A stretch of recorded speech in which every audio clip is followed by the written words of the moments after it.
Good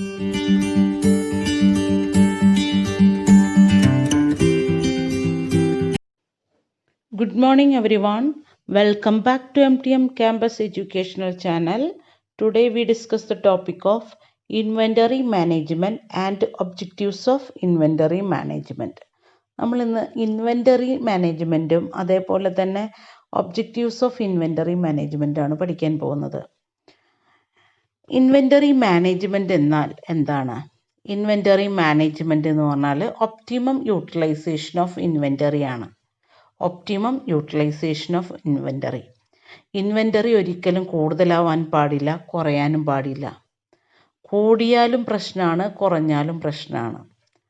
കൂടിയാൽ എന്താ ഉണ്ടാവുക, കുറഞ്ഞാൽ എന്താ ഉണ്ടാവുക എന്നുള്ളതൊക്കെ നമുക്ക് നോക്കാം. Inventory requires large amount of capital for the investment of inventory. അപ്പോൾ ഇൻവെൻ്ററിക്ക് large amount of capital investment ആവശ്യമാണ്. നിങ്ങൾക്കറിയാം എന്തുകൊണ്ടാണ്? ഇൻവെൻ്ററി ഇല്ലാതെ റോ മെറ്റീരിയലും ഫിനിഷ്ഡ് ഗുഡ്സ് അതേപോലെ വർക്ക് ഇൻ പ്രോഗ്രസ് ഇവ മൂന്നും ഉണ്ടാവും. അപ്പോൾ ലാർജ് എമൗണ്ട് ഓഫ് ക്യാപിറ്റൽ ആവശ്യമാണ് എന്തിന്? ഇൻവെൻ്ററിക്ക്. If inventory is not properly management it may affect the production, marketing, finance departments. Inventory വൃത്തിയായിട്ട് പ്രോപ്പറായിട്ട് മാനേജ് ചെയ്തിട്ടില്ല എങ്കിൽ പ്രൊഡക്ഷനെയും മാർക്കറ്റിങ്ങിനെയും ഫിനാൻസ് ഡിപ്പാർട്ട്മെൻറ്റിനെയും ഇത് സാരമായി ബാധിക്കുന്നതാണ്. Ultimately this may effect the existence and growth of the business. ഇത് ബിസിനസ്സിൻ്റെ ഗ്രോത്തിനെ എഫക്റ്റ് ചെയ്യും, എക്സിസ്റ്റൻസിനെയും എഫക്റ്റ് ചെയ്യും. അതെന്തുകൊണ്ടാണ്? പ്രോപ്പറായി മാനേജ് ചെയ്തിട്ടില്ല എങ്കിൽ ഒരു കമ്പനിയുടെ പ്രൊഡക്ഷൻ ഡിപ്പാർട്ട്മെൻറ്റിനെയും അതേപോലെ തന്നെ മാർക്കറ്റിംഗ് ഡിപ്പാർട്ട്മെൻറ്റിനെയും ഫിനാൻസ് ഡിപ്പാർട്ട്മെൻറ്റിനെയും ബാധിക്കുന്നത് കൊണ്ട് തന്നെ ഇത് ബിസിനസ്സിൻ്റെ ഗ്രോത്തിനെയും എക്സിസ്റ്റൻസിനെയും എഫക്റ്റ് ചെയ്യുന്നുണ്ട്. If a firm carries too much inventory it will run out of cash. നമ്മൾ നന്നായിട്ട് ഇൻവെൻ്ററി മെയിൻറ്റെയിൻ ചെയ്യാണ്, കൂടുതലായിട്ട് ഇൻവെൻ്ററി മെയിൻറ്റെയിൻ ചെയ്യുകയാണെങ്കിൽ it will run out of cash. നമ്മുടെ കയ്യിൽ നിന്ന് ക്യാഷ് ഇങ്ങനെ പോയിക്കൊണ്ടിരിക്കും. Its capital will be unnecessarily tied up in excess inventory. നമ്മളെ കയ്യിൽ ഇൻവെൻ്ററി കൂടുതലാണ്, അതുകൊണ്ട് തന്നെ നമ്മളുടെ ആവശ്യമായിട്ടുള്ള ക്യാപിറ്റൽ അനാവശ്യമായിട്ട് എക്സസ് ഇൻവെൻ്ററിയിൽ കെട്ടപ്പെട്ട് കിടക്കുകയാണ്. അത് നമ്മളുടെ എക്സസ് ഇൻവെൻ്ററിയിൽ അവിടെ വെറുതെ കെട്ടിക്കിടക്കുകയാണ്. This is so because inventory is illiquid, it brings no return. ഇതെന്തുകൊണ്ടാണെന്ന് വെച്ചാൽ നമ്മൾ പറയും അൺനെസറി ആയിട്ട് കെട്ടിക്കിടക്കുകയാണെന്ന് പറയാൻ കാരണം ഇൻവെൻ്ററി ഇല്ലിക്വിഡാണ്. ലിക്വിഡ് അല്ല ഇൻവെൻ്ററി. നിങ്ങൾക്കറിയാം അത് വിറ്റാലേ കാശായിട്ട് വരുള്ളൂ, അതുവരെ അത് ഇല്ലിക്വിഡാണ്. It brings no return. അതുകൊണ്ട് തന്നെ ഇത് റിട്ടേൺ ഇല്ലാത്തതാണ്. അപ്പോൾ നമ്മൾ ക്യാഷ് ആയാലും ഇൻവെൻ്ററി ആയാലും കൂടുതലായിട്ട് നമ്മൾ കയ്യിൽ വെക്കാൻ പാടില്ല. കയ്യിൽ വെച്ച് കഴിഞ്ഞാൽ നമുക്ക് എന്താണ് ഉണ്ടാവുന്നത്? ആ ഇല്ലിക്വിഡായ കാരണം ഇത് ഇൻവെൻ്ററി ഇല്ലിക്വിഡായ കാരണവും നമ്മൾക്ക് റിട്ടേൺ കിട്ടുന്നില്ല. Rather it brings certain disadvantages. കൂടാതെ ഇതിന് എന്തുണ്ട്?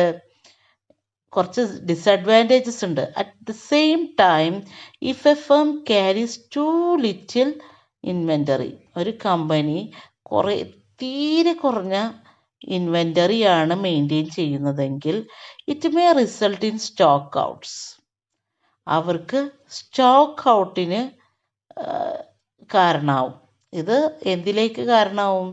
സ്റ്റോക്ക് ഔട്ടിന് കാരണമാവും. ഇവരുടെ കയ്യിൽ സ്റ്റോക്ക് ഇല്ലാത്ത അവസ്ഥ വരും. The firm may lose its sales. ഇത് ആ കമ്പനിയുടെ സെയിൽസ് കുറയാൻ കാരണമാവും. It may lose future customers as well. ഇതെന്തിലേക്ക് നയിക്കും? ഫ്യൂച്ചറിലെ കസ്റ്റമേഴ്സിനെ കിട്ടാതെ വരും. ഫ്യൂച്ചർ കസ്റ്റമേഴ്സിനെ അവർക്ക് നഷ്ടപ്പെടും. This is because stock outs result in customer dissatisfaction. Stock out എന്തിലേക്ക് നയിക്കും? കസ്റ്റമേഴ്സ് ഡിസാറ്റിസ്ഫാക്ഷനിലേക്ക് നയിക്കും. അപ്പോൾ എന്താണ് ഇത് പറഞ്ഞു വരുന്നത്? നമ്മളെ കയ്യിൽ എന്തുണ്ടെങ്കിലും അത് ഇൻവെൻ്ററി കൂടുതലാവാനും പാടില്ല, കുറയാനും പാടില്ല. കൂടിക്കഴിഞ്ഞാൽ അത് ഐഡിയലായിട്ടിരിക്കുന്നത് കൊണ്ട് തന്നെ, വെറുതെ ഇരിക്കുന്നത് കൊണ്ട് തന്നെ, ആയിട്ടുള്ള ഇൻവെൻ്ററി റിട്ടേൺ ഉണ്ടാക്കാൻ പറ്റില്ല. എന്നാൽ ഇൻവെൻ്ററി തീരെ കുറവായിട്ടാണ് എങ്കിലും ആ കമ്പനിക്ക് എന്തില്ല, സക്സസ് ഉണ്ടാവില്ല. കമ്പനിയുടെ സ്റ്റോക്ക് ഔട്ടായിട്ടിരിക്കുകയാണ്. കാരണം ഡിമാൻഡുള്ള സമയത്ത്, കസ്റ്റമേഴ്സിന് ഡിമാൻഡുള്ള സമയത്ത് സ്റ്റോക്ക് ഇല്ലാണ്ടായാൽ അവർ സെയിൽസ് ഉണ്ടാവില്ല, സെയിൽസ് നഷ്ടപ്പെടും, അതിലൂടെ അവരുടെ റിട്ടേണും നഷ്ടപ്പെടും. The firm may lose its sales, ആ ഫേമിന് അവരുടെ സെയിൽസ് നഷ്ടപ്പെടും. It may lose future customers as well, അവരുടെ ഫ്യൂച്ചറിലെ കസ്റ്റമേഴ്സിനെയും അവർക്ക് നഷ്ടപ്പെടും.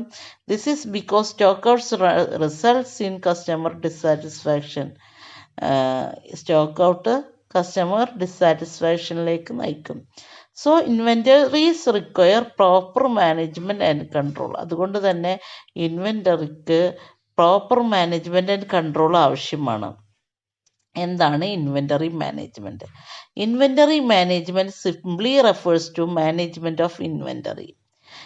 മാനേജ്മെൻറ്റ് ഓഫ് ഇൻവെൻ്ററിനെ പറയുന്ന പേരാണ് എന്ത്? Inventory management. Inventory management is the sum total of those activities needed for the organisation, storage and usage of materials. Management എന്ന് പറയാം, ഇൻവെൻ്ററി മാനേജ്മെൻറ്റ് എന്ന് പറഞ്ഞാൽ നമുക്ക് ഒരു കമ്പനിക്ക് ആവശ്യമായിട്ടുള്ള സ്റ്റോറേജ്, അക്വിസിഷൻ, യൂസേജ് ഓഫ് മെറ്റീരിയലിൻ്റെ യൂസേജ്, മെറ്റീരിയലിൻ്റെ സ്റ്റോറേജ്, മെറ്റീരിയലിൻ്റെ അക്വിസിഷന് ആവശ്യമായിട്ടുള്ള എല്ലാ ആക്ടിവിറ്റീസിനെയും നമുക്ക് ഇൻവെൻ്ററി മാനേജ്മെൻറ്റിൽ ഉൾപ്പെടുത്താം. അപ്പോൾ ഇൻവെൻ്ററി മാനേജ്മെൻറ്റ് എന്ന് പറഞ്ഞാൽ ഒരു ഇൻവെൻ്ററി അല്ലെങ്കിൽ ഒരു മെറ്റീരിയലിൻ്റെ യൂസേജ്, സ്റ്റോറേജ്, അക്വിസിഷൻ, ഇതുമായി ബന്ധപ്പെട്ട എല്ലാ ആക്ടിവിറ്റീസിൻ്റെയും സം ടോട്ടലിനെ നമുക്ക് ഇൻവെൻ്ററി മാനേജ്മെൻറ്റ് എന്ന് പറയാം. Although the finance department doesn't itself manage the firm's inventory. അതുകൊണ്ട് തന്നെ ഫിനാൻസ് ഡിപ്പാർട്ട്മെൻറ്റ് മാത്രമായിട്ട് അത് ഫേംസ് ഇൻവെൻ്ററി മാനേജ് ചെയ്യില്ല. It has responsibility to ensure the inventory is being managed effectively and efficiently. അവർക്ക് എന്താണ് ഇവരുടെ റെസ്പോൺസിബിലിറ്റി? എന്താണ്? ഇൻവെൻ്ററി ഇൻവെൻ്ററി പ്രോപ്പറായിട്ട് എഫിഷ്യൻ്റായിട്ട് മാനേജ് ചെയ്യുക എന്നുള്ളതാണ് ഇൻവെൻ്ററി മാനേജറുടെ ഡ്യൂട്ടി അല്ലെങ്കിൽ റെസ്പോൺസിബിലിറ്റി എന്ന് പറയുന്നത്. ഇനി objectives of inventory management.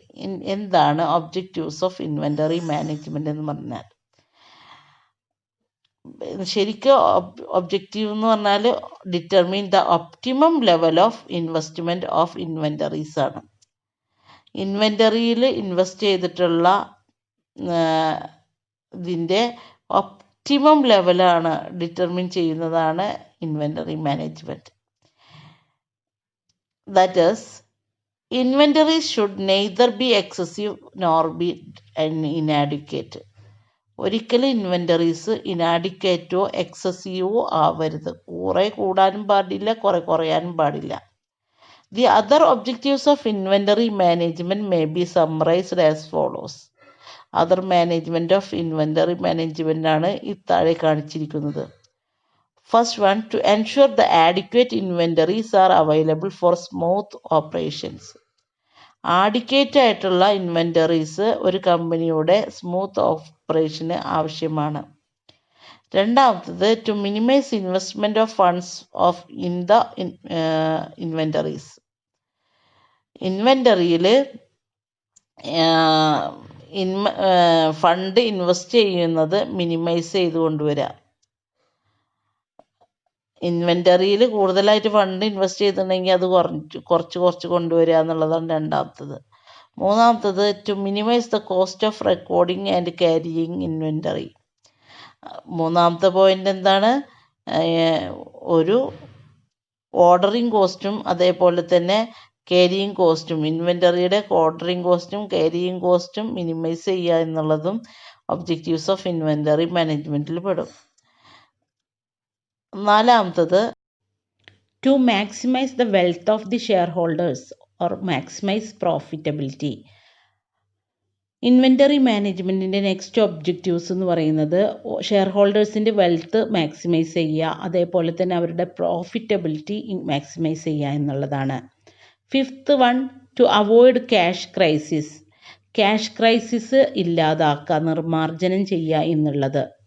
Sixth point, to avoid both over stocking and under stocking of inventories. അപ്പോൾ നമ്മളോട് പറഞ്ഞിട്ടുണ്ടായിരുന്നു ഇൻവെൻ്ററി മാനേജ്മെൻ്റ് ആവുമ്പോൾ ഒപ്റ്റിമം ലെവൽ ഓഫ് ഇൻവെൻ്ററിയാണ് അവിടെ അവർ മെയിൻറ്റെയിൻ ചെയ്യുക. കൂടുകയില്ല, കുറയില്ല. അതായത് ഓവർ സ്റ്റോക്കിങ്ങും ഉണ്ടാവില്ല, അണ്ടർ സ്റ്റോക്കിങ്ങും ഉണ്ടാവില്ല. അതുകൊണ്ട് തന്നെ over stocking and understocking avoid ചെയ്യുകയാണ് ചെയ്യാറ് ഇൻവെൻ്ററി മാനേജ്മെൻറ്റ് വന്നു കഴിഞ്ഞാൽ. Seventh point, to minimise losses on account of obsolescence, pilferage, wastage etcetera. അപ്പോൾ ഈ ഇൻവെൻ്ററിയിലുള്ള ഒബ്സൊലിസൻസ് ഉണ്ടാവുക, അതേപോലെ പിൽഫറേജ് ഉണ്ടാവുക, വേസ്റ്റേജ് ഉണ്ടാവുക, അതായത് എന്താ പറയുക, മോഷണം സംഭവിക്കുക, വേസ്റ്റേജ് സംഭവിക്കുക, ഒബ്സൊലിസൻസ് സംഭവിക്കുക, അങ്ങനെയൊക്കെ ഉണ്ടാവുന്ന സമയത്ത് ലോസ് മിനിമൈസ് ചെയ്യാൻ കഴിയുന്നു. കാരണം കൂടുതലായിട്ട് ഇൻവെൻ്ററി വെക്കൂല, കുറഞ്ഞ രീതിയിലും ഇൻവെൻ്ററി വെക്കൂല. അപ്പോൾ ആഡിക്വേറ്റ് ലെവൽ ഓഫ് ഇൻവെൻ്ററി ആണ് മെയിൻറ്റെയിൻ ചെയ്യുന്നത്. അതുകൊണ്ട് തന്നെ ഇൻവെൻ്ററി മാനേജ്മെൻറ്റ് ഉള്ളത് കൊണ്ട് തന്നെ അവർക്ക് ഇത്തരം നഷ്ടങ്ങൾ ഉണ്ടാവാറില്ല. To ensure right quality of products at reasonable price. Inventory management കൊണ്ട് തന്നെ കസ്റ്റമേഴ്സിന് right quality products at reasonable പ്രൈസിന് കിട്ടാൻ സാധ്യമാക്കുകയാണ്. പിന്നെ the basic objective of inventory management is to determine the optimum level of inventory. ഒരു ഇൻവെൻ്ററി മാനേജ്മെൻറ്റിൻ്റെ main objective എന്ന് പറഞ്ഞാൽ is to determine the optimum level of inventory ആണ്. Optimum level of inventory, adequate level of inventory maintain ചെയ്യുക എന്നുള്ളതാണ്. അത് കണ്ടുപിടിക്കുക, അത് നിർണ്ണയിക്കുക എന്നുള്ളതും അതിൻ്റെ ഒബ്ജക്റ്റീവാണ്. That is the level at which the interest of all the departments are taken care of. അതായത് എല്ലാ ഡിപ്പാർട്ട്മെൻറ്റിനും ആവശ്യമായിട്ടുള്ള, എല്ലാ ഡിപ്പാർട്ട്മെൻറ്റിൻ്റെ താല്പര്യത്തിനനുസരിച്ചിട്ടുള്ള ഇൻവെൻ്ററിയുടെ ലെവല് എത്രയാണ് എന്നുള്ളതാണ് ഇൻവെൻ്ററി മാനേജ്മെൻറ്റ്. അതാണ് the level at which interest of all the departments are taken care of. എല്ലാ ഡിപ്പാർട്ട്മെൻറ്റിനും അവരുടെ താല്പര്യത്തിനനുസരിച്ച് അവർക്ക് ടേക്കൺ കെയർ, അവർ സൂക്ഷിച്ചു വെക്കേണ്ട ഇൻവെൻ്ററിയുടെ ലെവലാണ് ഇൻവെൻ്ററി മാനേജ്മെൻറ്റിൽ വരുന്നത്. Thank you for watching this video.